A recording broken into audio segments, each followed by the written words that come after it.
Major general Tariq Ahmed Siddique, প্রথিত প্রধানমন্ত্রী শেখ হাসিনার সামরিক উপদেষ্টা। ভিন্নমত দমন, গুম, খুন, ক্রসফায়ার, নির্যাতন, ব্যবসা প্রতিষ্ঠান দখল ও বিরোধী দলের ওপর হামলা মামলার অন্যতম নির্দেশদাতা তিনি। সামরিক বাহিনী, র্যাব, পুলিশ ও সামরিক প্রশাসনে একচ্ছত্র নিয়ন্ত্রণ ছিল তার। এই সুযোগে দেশে বিদেশে গড়েছেন অঢেল সম্পদ। তারিক সিদ্দিক বেসামরিক খাতে লুটপাটের অর্ধেকটাই করতেন তার ঘনিষ্ঠ বন্ধু সাবেক গ্রুপ ক্যাপ্টেন আলমগীর হোসেনের মাধ্যমে।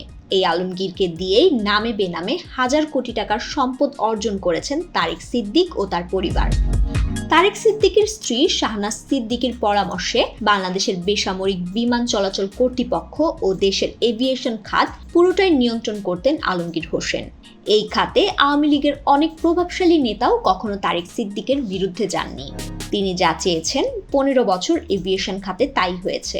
মানবজমিন অনুসন্ধানে তারেক আহমেদ সিদ্দিকের এভিয়েশন খাতে দখলবাজির কিছু তথ্য উঠে এসেছে। অনুসন্ধানে জানা গেছে 2017 সালের 1 জানুয়ারি ব্যবসায়িক পার্টনার আলমগীরকে ব্যবহার করে বিএনপির ভাইস চেয়ারম্যান ও গাজীপুর সিটি কর্পোরেশনের সাবেক মেয়র এম এ মান্নানের ছেলে ব্যারিস্টার মঞ্জুরুল করিম রনির 40 কোটি টাকার প্রতিষ্ঠান এভালন এভিয়েশন দখল করে নেন তারিক সিদ্দিক। শুধু দখল করেই থেমে যাননি, প্রতিষ্ঠানটির কর্মকর্তা কর্মচারীদের বিরুদ্ধে ডজন খানেক নাশকতা ও বিস্ফোরকের পেন্ডিং মামলা দিয়ে দেশ ছাড়া করেন। কাউকে কাউকে থানায় ধরে নিয়ে সীমাহীন নির্যাতনও করা হয়। এভালন সূত্রে জানা গেছে, সেনা সমর্থিত তত্ত্বাবধায়ক সরকারের সময় হযরত শাহজালাল আন্তর্জাতিক বিমানবন্দরের ইজারা পায় এভালন এভিয়েশন। বাংলাদেশে তারাই প্রথম বিদেশি এয়ারক্রাফট মেইনটেন্যান্স অ্যান্ড সার্ভিসিং সেবা চালু করে। অনুমোদন পাওয়ার পর 2009 সালের এপ্রিল থেকে প্রতিষ্ঠানটি তাদের কার্যক্রম শুরু করে। প্রতিদিন অন্তত 20 থেকে 25টি বিদেশি বিমানের মেইনটেন্যান্স সেবা দিত প্রতিষ্ঠানটি। তাদের বিনিয়োগ ছিল প্রায় 40 কোটি টাকার উপরে। প্রতিষ্ঠানের অধিকাংশ প্রকৌশলী ছিলেন বিদেশি। এভালনের অ্যাডমিন অফিসার মাহমুদ হোসেন রাজু মানবজমিনকে বলেন, ঘটনার দিন তারিক সিদ্দিকের বন্ধু আলমগীর হোসেন নিজেই হ্যাঙ্গার গেটে উপস্থিত ছিলেন। বিএনপি ট্যাগ দিয়েই 50 থেকে 60 জন লোক এসে 2017 সালের 1 জানুয়ারি 1 ঘন্টার মধ্যে এভালন এভিয়েশন দখল করে নেয়। সেদিন বহিরাগত বিপুল সংখ্যক লোক নিয়ে এভালনের কর্মীদের ওপর হামলা করা হয়। মারধর করে বিমানবন্দর থেকে বের করে দেওয়া হয়। তারা জয় বাংলা স্লোগান দিয়ে এভালন অফিসে ঢুকে পড়ে এবং ভাঙচুর করে।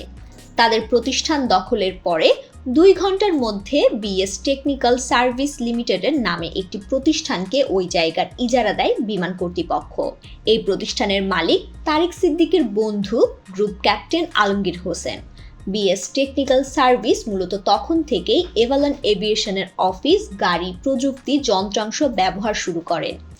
নাম প্রকাশে অনিচ্ছুক বেবিচকের এক সাবেক কর্মকর্তা মানবজমিনকে বলেন, সাবেক গ্রুপ ক্যাপ্টেন আলমগীরকে 2001 সালে অনিয়ম দুর্নীতির কারণে বরখাস্ত করেছিল বিএনপি সরকার। পরে 2009 সালে আওয়ামী লীগ ক্ষমতায় আসার পর তিনি আবারও চাকরি ফিরে পান। মূলত তারিক আহমেদ সিদ্দিক তাকে আবার বিমান বাহিনীতে ফিরিয়ে আনেন এবং গ্রুপ ক্যাপ্টেন বানান। আলমগীর হোসেন ও তারিক আহমেদ সিদ্দিক দুজনে ঘনিষ্ঠ বন্ধু।